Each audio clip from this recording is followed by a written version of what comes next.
I was always sort of really interested in reading when I was a kid, and I read everything that I could get my hands on. I read the encyclopedia probably age 9 or 10. Well, and not that I actually wanted to read the encyclopedia, but I ran out of things to read, so in desperation I read the encyclopedia. I got bored easily, and so unless I was doing something like reading or playing a video game or watching TV, and we had like terrible TV in South Africa. It was really bad TV. So there was only at best, there wasn't that much of it, so boredom, so boredom led to a lot of reading. Oh, I read thousands and thousands of books.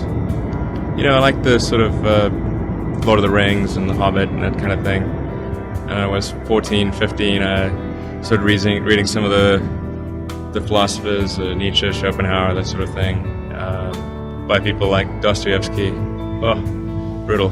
Most of the philosophers are really, they're awful. I mean, they're so depressing, and they're just, you know, some of the things they say are good ideas, and then it's interspersed with so much rubbish.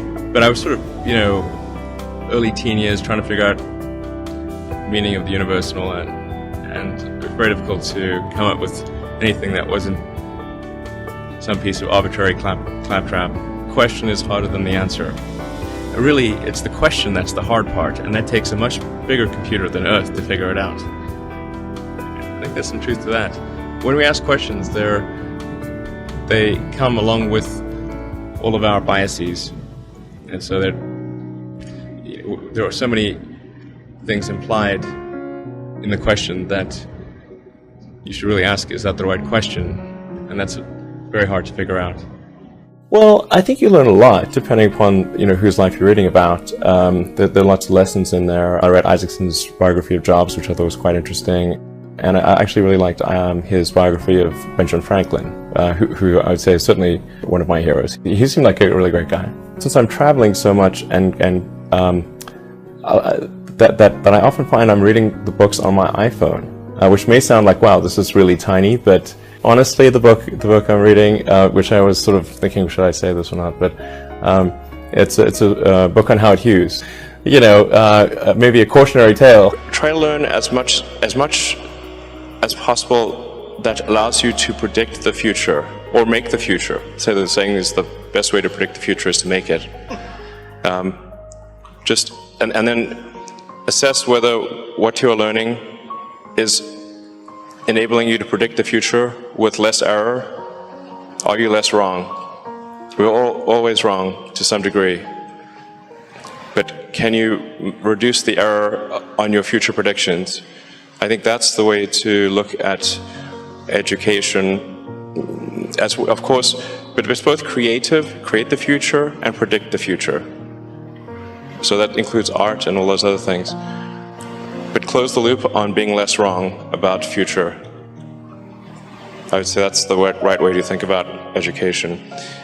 I mean, the way education works right now, it's extremely low bandwidth, it's extremely slow. Lectures are the worst, really. It's like very slow.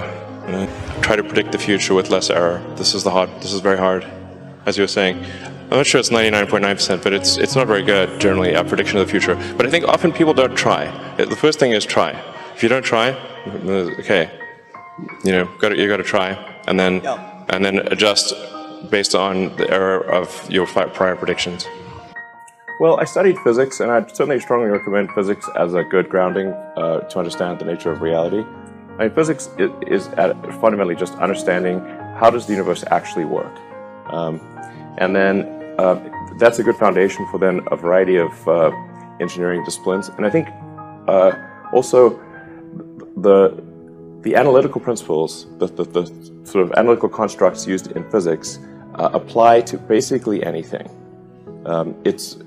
You know, physics developed all these ways of thinking, like first principles thinking, thinking about things in the limit of high and low, you know, testing your hypothesis. You know, it's the scientific principle essentially. These things are incredibly helpful in all arenas. Yeah, well, you know, there's a lot of technical problems to solve. So I guess if we sort of, you know, started studying kind of engineering and physics and biosciences and that kind of thing would be the way to go. There are going to be a lot of problems to solve to make a city work on Mars. We were thinking of, just as a, well, sort of a semi-joke, putting a job description on our website for urban planner in brackets Mars. There's going to be just a tremendous amount of problems to solve. There's just a lot of building and problem solving. So those are like the right, skills to work on if someone's interested in going beyond Earth or space in general. Basically, I sort of was thinking about this when I was a kid, and trying to find some meaning in life. Like, what's the meaning of life? Basically, the universe is the answer, and you just need to figure out the questions. So I think, that's if I can help kind of figure out the questions, then I consider that to be meaningful.